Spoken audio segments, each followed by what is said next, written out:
Hello and welcome. This is the afternoon picks or the night picks for Saturday, the 29th day of December 2018, but it's the afternoon video. I posted via text in the crypto day morning information box these three selections that I'm playing. And for the afternoon games, that would be New Jersey laying a goal and a half, the Kings laying a goal and a half. I'm not concerned at all who's the starting goalie in that one, as well as the Winnipeg Jets laying a goal and a half. For tonight's game, most of the action will recur in the early games, not much value in the late games. Boston is in Buffalo. We have Washington against Ottawa. Felix Copley is in next rather than Braden Holtby, but it doesn't matter. He's doing well. 8-3 with a 267 goals against average. James Reimer is in net against Carter Hart in the Philly-Florida game. Montreal is playing against Tampa Bay. The Islanders against the Maple Leafs. Garrett Sparks is playing a back-to-back. This shocks me. I already made my bet on the Islanders beforehand, and I think the play is stronger now with Sparks out. But I was calculating my lines, and I'm going to show you the lines I make. And I was basing it on who I know is starting, who I figured was definitely starting, well, that was Freddie Anderson, or if it didn't matter amongst the two goalies. And there's some situations I'm waiting for goalies. Well, the Chicago game, I'm really waiting on that goalie. Detroit-Dallas, we got Ben Bishop starting for Dallas. Rangers taking on the Nashville Predators. Nashville's not playing well. Pittsburgh against the St. Louis Blues. To me, it doesn't matter who's in net for Pittsburgh. Matt Murray's turning it around right now for Pittsburgh. Although it does matter for St. Louis, though. Chicago, oh my goodness, Cam Ward is just terrible. But they're playing against the Colorado Avalanche. This might be the play of the day. This might be the play of the day, but it means Delia or however it's pronounced to start the game. And Vancouver's playing Calgary, and Anaheim is hosting Arizona. So that's the card. As far as the analysis is concerned, let's go through it. We'll start off within Boston and Buffalo. This is what I call my fair lines.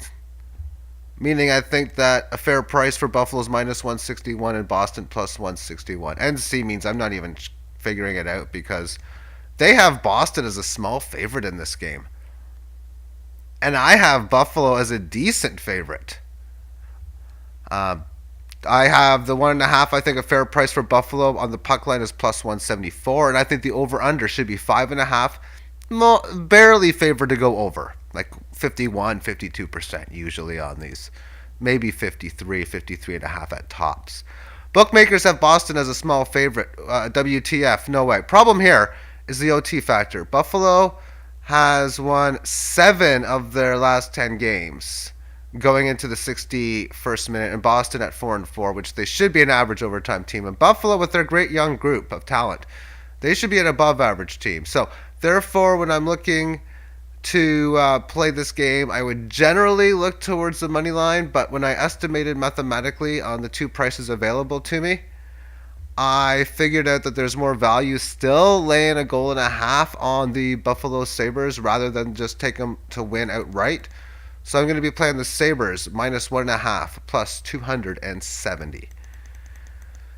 Islanders in Toronto, and I'm playing the New York Islanders in this game.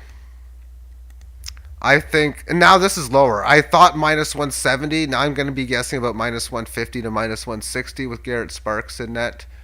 He did play well yesterday, but he is inconsistent. And he could definitely handle a back-to-back game, I think. It's Garrett Sparks. And Freddie Anderson has been hot.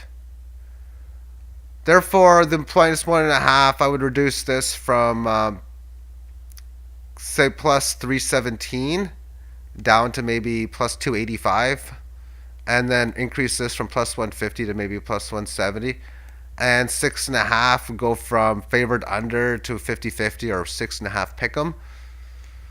Bookmakers are failing to show the respect due to the New York Islanders, whom are 5-1 in their last 6 games, outscoring their opponents 22-13 with a successful road trip before Christmas.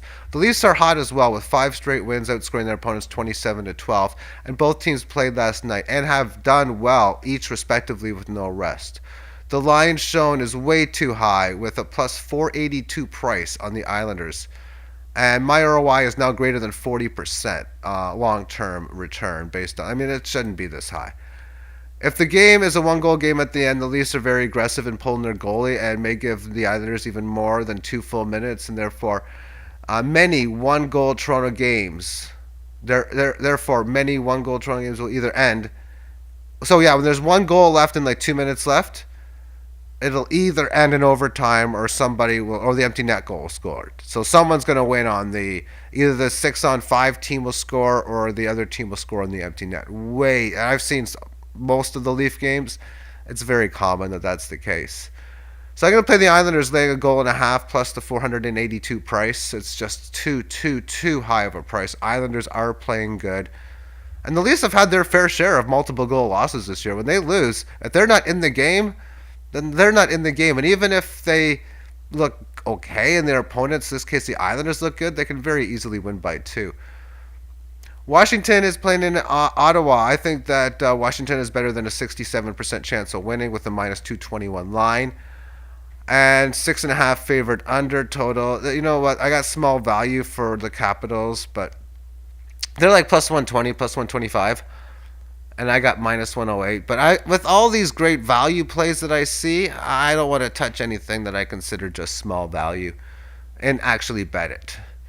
Montreal is in Tampa Bay. This should be a mismatch. I got Tampa Bay should be minus 338, but they got a big line as well. Plus 112 on the puck line for Tampa. Such a big differential as Tampa Bay is going to probably win in overtime almost every single time they go to OT. And 8 is what I would put the over-under. I've never, ever remembered thinking, oh, this game should have an 8-goal over-under in the NHL. The highest is 7.5. And recently with Leaf games and a couple other ones in the last couple seasons, there's been some 7.5 sparkers here and there. But the last time I can really remember even calculating a total anywhere near 8 goals was when the Mario Lemieux was coming back from injury at the start of the decade or millennium. And I can't remember if I got to 7.5 or 8 as my fair lines. I think 7.5 should be favored over the total. And 8 should be favored lower, and thus I am offered a very, very sweet price of plus 204 on the over. And I calculate my return on investment nearly 55%. The Bolts offense is sick. The 7.5 over has 1, and the line hasn't been 7.5, but assuming that, or there's been 8 goals or more in the last 3 games, 6 of the last 8, and 9 of the last 13 games. The average score for Tampa Bay during those 13 games is 5.15 to 3.08, averaging 8.23 goals. Carry price is hurt for the Canadians, which means Niemi is going to probably be a net, and Tampa's defense is struggling lately. So I'm going to take better than about 2-1 odds and go over 7.5 total goals in the game between Tampa Bay and Montreal. Philadelphia's in Florida, plus 121. I think Philadelphia should be small favorites coming into the game. And 6.5 total. I don't really see much value playing on any of the plays, so I'm not going to do anything there.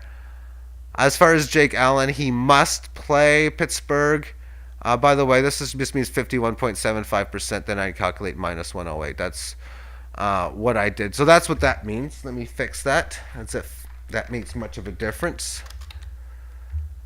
And within the thing, both teams are showing similar hot streaks at the current moment. Small value on the under total if Allen plays, and enough value to play Pittsburgh if he does not. But it's very unlikely Allen does not start with a complete rest game. And a complete rest game means that you had a day off the day before and the day after a game. So when I see that, you very rarely should expect the goalies to play. But I was shocked to see Garrett Sparks starting tonight. People were shocked yesterday because this was the first time that Frederik Andersen ever missed a first game of a back-to-back. But nonetheless, they gave Andersen, I don't know if he's got any injury issues or just want to give him a prolonged rest. Either way, I'm only caring right now about tonight's game, and Garrett Sparks is in net. And we're looking at the Rangers-Nashville here. I got Nashville as an okay size favorite. And plus 473 if like the Rangers minus 1.5. That's not good because I think the Predators have 4 goals in each of their last 4 games and 23 in their last 11. That's not good. And 19 goals in the last 7 games before. They're having a hard time putting the puck in the net. The Rangers are playing terrible hockey. I can't play this in any form. If anything, I would play this game under the total in a defensive battle. Detroit is playing Dallas. I have Dallas as a good size favorite and a total at about 5.5 goals. Detroit is a stingy team. If this game goes to overtime, I think the Red Wings should have a 60 to 62% chance of winning this game. Of course, game situation can lower or increase such, but this Detroit team is very good on the 3-on-3. If Dylan Larkin's a top 4-5 3-on-3, he's been consistently dominating overtimes in the regular season and all-star games over the last couple of years. So if it goes there, I'll probably look to see if I can get any type of plus price on him. And if I get plus 115, plus 120 or better, then you know what? I'm probably going to take it. And Detroit also plays too many games ending in 1-goal period. So to play the puck line is something I just don't want to do. No play here, but might back Detroit again if this game goes to overtime.